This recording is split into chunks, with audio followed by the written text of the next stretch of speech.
नमस्कार। तो चलिए बिना किसी देरी के सीधे इस विस्तृत और कॉन्सेप्ट से भरपूर मास्टर क्लास में डाइव करते हैं। आज के इस विशेष सेशन का विषय है राजस्थान का भूगोल और इसकी अकल्पनीय खनिज संपदा। देखिए, यह सेशन विशेष रूप से उन हाई यील्ड फैक्ट्स और डेटा को आपके दिमाग में हमेशा के लिए लॉक करने के लिए डिजाइन किया गया है जो सीधे परीक्षाओं में टकराते हैं। आप भी जानते हैं कि राजस्थान का भूगोल बिना खनिजों के अध्ययन के बिल्कुल अधूरा है ना? चाहे वो धात्विक खनिज हो, अधात्विक हो या फिर हाल ही में मिले लिथियम और पोटैश के वो विशाल भंडार, ये सब परीक्षा के दृष्टिकोण से अत्यंत महत्वपूर्ण है। एक क्लासरूम टीचर की तरह आज मैं बेसिक से लेकर एडवांस लेवल तक हर एक चीज को स्टेप बाय स्टेप कवर करने वाला हूं। तो अपना पूरा ध्यान विषय पर केंद्रित रखिएगा, क्योंकि जमीन के नीचे छिपे खजाने का यह वैज्ञानिक और परीक्षाोन्मुख विश्लेषण अब शुरू होने जा रहा है। अब सबसे पहले इस अकेले नंबर पर गौर कीजिए, 81। काफी दिलचस्प है, राइट? राजस्थान को ऐतिहासिक और भौगोलिक रूप से खनिजों का अजायब घर यानी म्यूजियम ऑफ मिनरल्स कहा जाता है, और इसका कारण यही नंबर है, क्योंकि पूरे राज्य में 81 विभिन्न प्रकार के खनिज पाए जाते हैं। लेकिन रुकिए, परीक्षा में अक्सर एक और आंकड़ा पूछा जाता है कि इन 81 खनिजों में से वर्तमान में कितनों का वास्तव में खनन हो रहा है। तो इसका सही उत्तर है 58।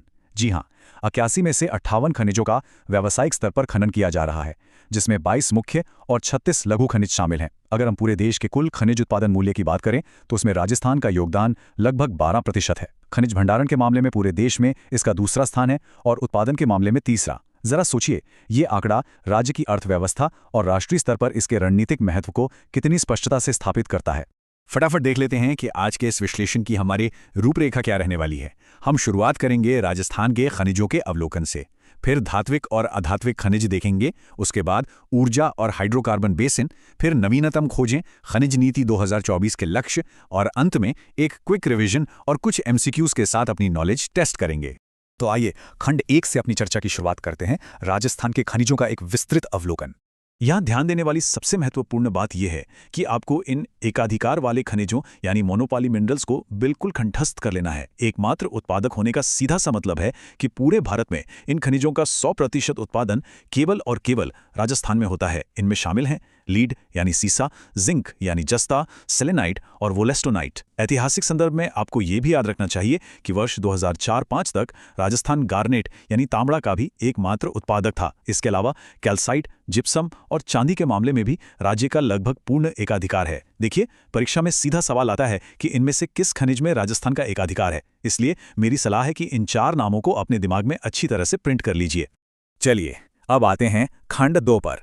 यहां हम भारी डेटा वाले सेक्शन में प्रवेश कर रहे हैं, धात्विक और अधात्विक खनिज और उनके प्रमुख उत्पादक जिले। इस टेबल को जरा ध्यान से देखिए। ये प्रमुख धात्विक खनिजों को उनके शीर्ष उत्पादक जिलों के साथ बेहतरीन तरीके से दर्शाती है। आयरन ओर या लौह अयस्क, जो मुख्यतः हेमेटाइट और मैग्नेटाइट प्रकार का होता है, उसके लिए जयपुर का मोरिजा बानोल क्षेत्र बहुत ही प्रसिद्ध है। वैसे करौली में भी हाल ही में भारी मात्रा में लौह अयस्क के भंडार मिले हैं। अब बात करें मैंगनीज की, जिसे हम जैक ऑफ ऑल ट्रेड्स भी कहते हैं, तो ये पूरी तरह से बांसवाड़ा बेल्ट में केंद्रित है, विशेषकर लीलावानी और कालाखूटा खदानों में। कॉपर या तांबे का नाम आते ही खेतरी झुंझुनू का नाम सबसे पहले दिमाग में आता है ना? साथ ही अलवर और उदयपुर में भी इसके अच्छे भंडार हैं। और टंगस्टन, जो वॉल्फ्रामाइट अयस्क से मिलता है, ऐतिहासिक रूप से नागौर के डेगाना से जुड़ा हुआ है। बल्ब के फिलामेंट और रक्षा उपकरणों में इसका बहुत भारी उपयोग होता है। इन खदानों के नाम सीधे मिलान करने वाले यानी मैचिंग वाले प्रश्नों में पूछे जाते हैं, इसलिए इन्हें याद रखना बहुत जरूरी है। ये स्लाइड बहुत महत्वपूर्ण है। लीड और जिंक से हर साल लगभग प्रश्न पूछे ही जाते हैं, इसलिए ये डेटा आपको अपने दिमाग में ड्रिल कर लेना है। सीसा और जस्ता अक्सर एक साथ मिलते हैं गैलेना नामक मिश्रित अयस्क के रूप में। आपको उदयपुर की जावर खदानें, विशेषकर मोचिया मगरा, राजसमंद की राजपुरा दरीबा बेल्ट और भीलवाड़ा की रामपुरा आगूचा खदानों के नाम एकदम रटे होने चाहिए। राजस्थान में सीसा और जस्ता के 629 मिलियन टन से अधिक के विशाल भंडार हैं और इसका प्रमुख शोधन केंद्र हिंदुस्तान जिंक लिमिटेड देबारी उदयपुर में स्थित है। यहाँ एक बहुत ही दिलचस्प कॉन्सेप्ट ये है कि सिल्वर यानी चांदी को भी मुख्य रूप से इसी सीसा जस्ता अयस्क के सह उत्पाद यानी बाय प्रोडक्ट के रूप में निकाला जाता है। यही कारण है कि चांदी के उत्पादन में भी उदयपुर और राजसमंद ही सबसे आगे हैं। अब जरा अधात्विक खनिजों की ओर बढ़ते हैं। यहां सबसे अधिक हैरान करने वाली बात है रॉक फॉस्फेट का उत्पादन। देखिए कैसे उदयपुर जिले का झामरकोटड़ा क्षेत्र भारत के रॉक फॉस्फेट उत्पादन में अकेले 92% से अधिक का योगदान देता है। 92%! जरा सोचिए, रासायनिक उर्वरकों के निर्माण में यह सबसे महत्वपूर्ण कच्चा माल है। वहीं अगर हम जिप्सम की बात करें, जिसे हरसोंठ या खड़िया भी कहते हैं, तो ये सीमेंट उद्योग और मिट्टी की क्षारीयता दूर करने के लिए एकदम रामबाण है। बीकानेर का जामसर और नागौर का गोठ मांगलोद क्षेत्र इसके लिए काफी प्रसिद्ध है। लाइमस्टोन यानी चूना पत्थर की बात करें तो राजस्थान पूरे देश में इसका सबसे बड़ा उत्पादक है और यहाँ इसके अलग अलग ग्रेड मिलते हैं, जैसे सीमेंट ग्रेड चित्तौड़गढ़ और नागौर में, केमिकल ग्रेड जोधपुर में और सबसे खास स्टील ग्रेड लाइमस्टोन जैसलमेर के सोनू क्षेत्र में पाया जाता है। खंड 3 ऊर्जा और हाइड्रोकार्बन बेसिन। आइए देखते हैं कि कैसे राजस्थान ऊर्जा के क्षेत्र में एक पावर हाउस बन रहा है। खनिजों के अलावा राजस्थान अब ऊर्जा उत्पादन के मामले में भी एक पूर्ण पावर हाउस बन चुका है। आपको शायद पता हो, बॉम्बे हाई के बाद राजस्थान देश का दूसरा सबसे बड़ा तेल उत्पादक राज्य है। यहाँ 1.5 लाख वर्ग किलोमीटर में फैले 4 प्रमुख हाइड्रोकार्बन बेसिन हैं जो 14 जिलों में विस्तृत हैं। इनमें सबसे महत्वपूर्ण है बाड़मेर सांचौर बेसिन। आपको मंगला फील्ड का नाम जरूर याद रखना है, क्योंकि यहीं से 29 अगस्त 2009 को पहली बार व्यावसायिक तेल उत्पादन शुरू हुआ था। इस बेसिन में भाग्यम, ऐश्वर्या और रागेश्वरी जैसे 38 से अधिक तेल क्षेत्र मौजूद हैं। दूसरा है जैसलमेर बेसिन, जो प्राकृतिक गैस के प्रचुर भंडारों के लिए जाना जाता है। तीसरा बीकानेर नागौर बेसिन है, जो पेलियोजोइक युग की पुरानी चट्टानों से बना है।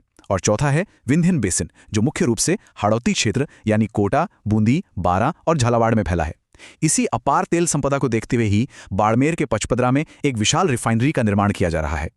इससे पहले कि हम हाई प्रायोरिटी करंट अफेयर्स और हाल ही में हुई कुछ चौंकाने वाली भौगोलिक खोजों पर जाएं, बस 1 सेकंड का समय निकालें, उस सब्सक्राइब बटन को दबाएं और आज के इस मास्टर क्लास के मुफ्त पीडीएफ नोट्स प्राप्त करने के लिए हमारे टेलीग्राम चैनल से जुड़ना ना भूलें। यकीन मानिए, एग्जाम से ठीक पहले रिवीजन के समय ये पीडीएफ आपके लिए एक संजीवनी का काम करेगी। चलिए अब वापस अपने टॉपिक पर फोकस करते हैं। खंड 4 नवीनतम खोज और अपडेट। ये सेक्शन करंट अफेयर्स से जुड़ा है और यहाँ से सवाल बनने की संभावना सबसे ज्यादा है। अब इस तस्वीर पर गौर कीजिए। नागौर के रेवेंट हिल्स में चल रही इस ड्रिलिंग गतिविधि को समझना आपके लिए बहुत महत्वपूर्ण है।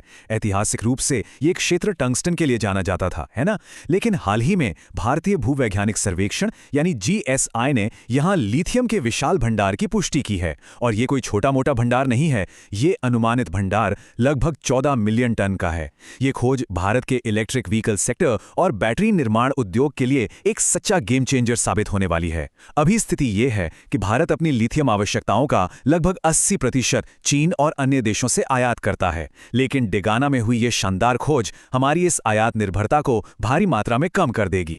बिल्कुल इसी तरह राजस्थान के हनुमानगढ़ और बीकानेर जिलों में मिले पोटाश के इन विशाल गहरे बैठे भंडारों के सरकारी डेटा पर नजर डालिए। आपको जानकर हैरानी होगी कि भारत अपने कुल पोटाश भंडार का लगभग 94% हिस्सा केवल और केवल राजस्थान में रखता है, मुख्य रूप से सिल्वाइट अयस्क के रूप में।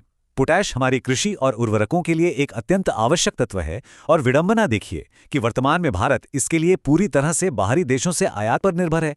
अच्छी खबर यह है कि हनुमानगढ़ जिले में झंडावाली सतीपुरा ब्लॉक को कंपोजिट लाइसेंस के लिए नीलाम भी कर दिया गया है। जब यहां खनन पूरी तरह से शुरू होगा तो जरा सोचिए, ये न केवल हमारी कीमती विदेशी मुद्रा बचाएगा बल्कि पूरे क्षेत्र में औद्योगिक विकास की एक नई लहर लेकर आएगा। खंड 5 खनिज नीति 2024। आइए देखते हैं कि सरकार के 2046-47 के लिए क्या विजन और लक्ष्य हैं।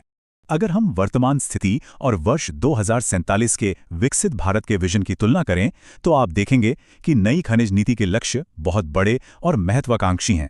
पहला लक्ष्य है वर्तमान में जो 58 खनिजों का खनन हो रहा है उसे बढ़ाकर 70 खनिजों तक ले जाना। दूसरा, राज्य का खनिज राजस्व जो अभी है उसे बढ़ाकर 1 लाख करोड़ रुपए तक ले जाने का एक बहुत बड़ा लक्ष्य रखा गया है। और जो सबसे महत्वपूर्ण बात है वो है रोजगार। माइनिंग सेक्टर के माध्यम से प्रत्यक्ष और अप्रत्यक्ष रूप से 1 करोड़ रोजगार सृजित करने का एक दृढ़ संकल्प लिया गया है।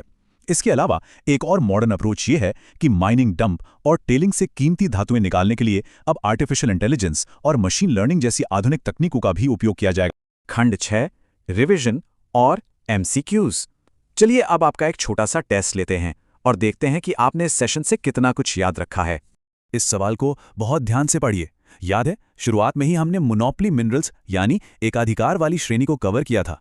थोड़ा दिमाग पे जोर डालिए और सोचिए वो कौन सा खनिज था जिसमें राजस्थान का 100% एकाधिकार है। अगर आपका जवाब वोलास्टोनाइट था तो आप बिल्कुल सही हैं। बहुत बढ़िया। यह दिखाता है कि आपने तथ्यों को अच्छी तरह से पकड़ लिया है। राजस्थान का वोलास्टोनाइट पर पूर्ण एकाधिकार है, जिसका उपयोग मुख्य रूप से टाइल्स और सीमेंट शीट बनाने में किया जाता है। और हाँ, जैसा कि हमने पहले देखा था, लेड, जिंक और सेलेनाइट भी इसी एकमात्र उत्पादक वाली खास श्रेणी में आते हैं। चलिए, एक और बहुत ही शानदार सवाल। ये अत्यधिक संभावित प्रश्न है जो सीधे तौर पर हाल के भूवैज्ञानिक सर्वेक्षणों और करंट अफेयर्स पर आधारित है। वो कौन सा जिला और कौन सी पहाड़ी थी जो पहले किसी और धातु के लिए प्रसिद्ध थी लेकिन अब लिथियम के लिए चर्चा में है? जी हाँ, इसका बिल्कुल सही जवाब है नागौर, और विशेष रूप से डेगाना क्षेत्र की रेवंत पहाड़ियां। जैसा कि मैंने बताया था, डेगाना का ऐतिहासिक महत्व ये है कि ये दशकों तक टंगस्टन उत्पादन का मुख्य केंद्र रहा है।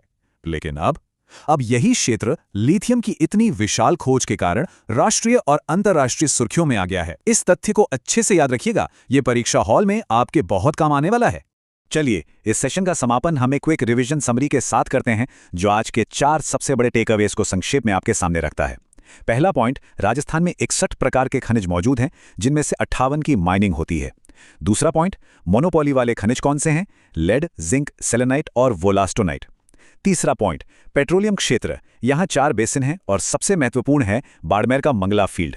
और चौथा सबसे जरूरी पॉइंट, क्रिटिकल खनिज, करंट अफेयर्स, नागौर के डेगाना में लिथियम और हनुमानगढ़ बीकानेर बेल्ट में पोटैश की खोज। इन 4 बिंदुओं को तो आपको किसी भी हाल में भूलना ही नहीं है। और अंत में, जैसे ही हमारा यह विश्लेषण समाप्त होता है, मैं आपको इस विचार के साथ छोड़े जा रहा हूं। जरा सोचिए कि ये अविश्वसनीय भूवैज्ञानिक संरचनाएं राजस्थान को भारत के भविष्य के बिल्कुल केंद्र में कैसे स्थापित करती हैं। रेत के इन विशाल धोरों के नीचे न जाने और कितने क्रिटिकल और रणनीतिक खनिज अभी की खोजे जाने की प्रतीक्षा कर रहे हैं। आज के इस विस्तृत और ज्ञानवर्धक सेशन से जुड़ने के लिए आपका बहुत बहुत धन्यवाद। मुझे पूरी उम्मीद है कि इस मास्टर क्लास ने खनिजों से जुड़े आपके सभी कॉन्सेप्ट्स को पूरी तरह से क्लियर कर दिया होगा। बस ऐसे मन लगाकर पढ़ते रहिए, बार बार रिवीजन करते रहिए, और हम मिलेंगे अगले ऐसे ही एक शानदार विश्लेषण में। तब तक के लिए शुभकामनाएं।